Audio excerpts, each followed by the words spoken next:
Wala damhas sa 24 anyos nga si Joshua Sandal nga matagad siya og mapasidunggan sa iyang pagtabang sa di mo menos na po ka mga tawo sa Hubay Liloan atol sa pag-igo sa Bagyong Tino.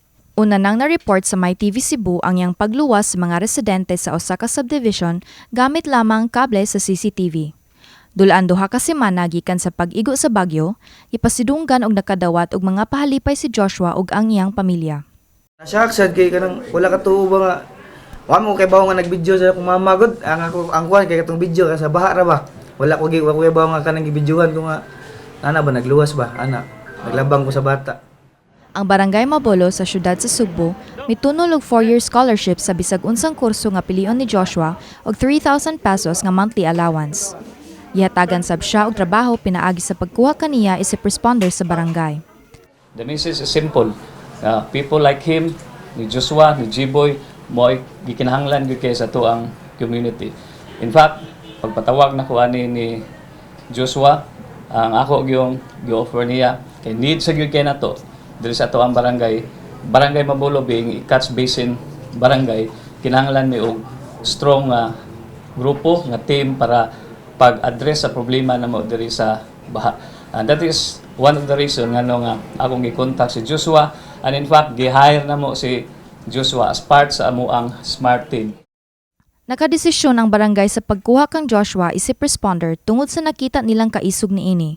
Butang nga gikinahanglan sa ilang barangay ilabi na sa mga pagresponde sa mga katalagman. Siyempre na-reminded ko sa amuang experience atong Typhoon Tino. Kining kadto manggod dili kayo dako ang tubig nga dili sad kusog kayo ang hangin.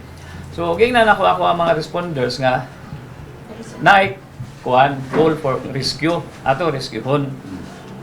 Unya pag tan-aw ko sa mga responders wa mo kihol murag nang hadlok kay usay lagi ang mindset sa to ang mga responders nga unya na sila mo rescue kung safe na sila. Ni ato man ang gidawat ng bawa. Bisan ako no need man nga ako mo ato dito. But as barangay captain, as leader, kinala ako ipakita sa kuha mga tao nga jud ta ready gyud ta for any kuan ba eventuality nga kailangan atong luwason nato ang mga tao. Samtang gikalipay o gihangop sa amahan ni Joshua nga si Marlo Munisit ang pag-ila sa kabayanihon sa iyang anak. Asoy niya nga wala damhang ang yanong pagtabang sa iyang anak mahimong dakong balita sa social media og nahatagan og pagtagad sa mga buot motunol og pasalamat. Nalipay nga nakatabang mi sa kuan kanang sa among isig ka tawo nya wa may mag-speak ngayon ani ba nga moy ang amo ato gibidyohan lang para nami makita bitaw unsa ang hitabo salig sa sagkupod niya nya salig sa Miss Ginoo nga kuan na kuan gyud ba nang kay katong panahon na good wala nami mag-speak og kuan kanang nahadlok mi ang among hunahon na nakapokus mi pagluwas sa mga tao. Ang inahan ni Joshua nga si Charina Sandal uban sa luha sa kalipay, nagkanayon nga bisan og nailhan kaniadto sa ilang lugar nga bugoy-bugoy ang iyang anak, nasayod siya sa kamaayo niini isip tao. Sige jud ko pasalamat. Pasalamat ra jud ko kanunay no sa Ginoo sa iyang oportunidad sa gigihatag ni Joshua nga nanay makatabang niya ba nga nana siya trabaho niya makapadayon pa gyud sa eskwela. Nya basin pa kanang makapa-check up na pud mi niya nga na siyang gibati niya. Kanang salamat na jud ko ma'am. Gritalya sab ni Joshua ang peligroso nga pagluwas niya sa mga gibahaan sa Hubay. Asoy niya nga ang mga edaran og bata nga nakita niya nga nagpatong na lang sa atop ang nagkatandog pag-ayo sa iyang kasing-kasing ni atong mga higayuna. Pagka kuha na kita na ko sa katong mga tiguang niya katong bata.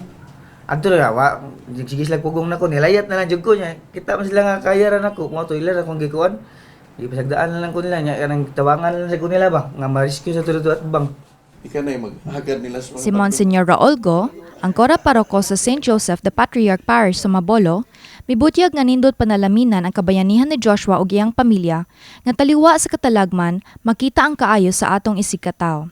kani nga balita nga bisan sa ngilad sa mga panghitabo dunay giday tay makitang nindot ba nga sa mga tao nga wa na to damha nga dunay di ikatampo no. So nindot nga kato mga uban diha no. Tabang-tabang lagway magtanaw kay mabot na higayon nga makit-an gyud ang inyo mga may binuhatan. Kini si Cinderlyn Trinidad alang sa My TV Cebu.